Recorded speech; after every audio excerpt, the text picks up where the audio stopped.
খায় বইয়া লাগছে না দেখবেন আপনারা শেয়ার করবেন পুরা প্রচুর শেয়ার করবেন তাহলে আপনি করে এই আমার ভিডিওগুলো আরও পৌঁছব।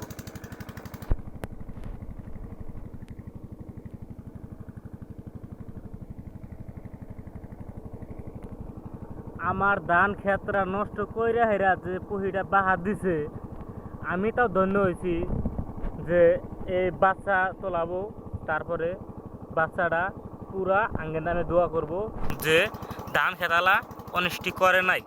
এই কারণেই আমরা ভিডিও বানাতেছি, আপনারাও প্রচুর শেয়ার করবেন। আর যার খেতে পহির বাচ্চা হবো হেরা জানি যত্ন করে আর রাখে, তাই আমি অনুরোধ জানাইছি তোমরা প্রচুর শেয়ার করবেন।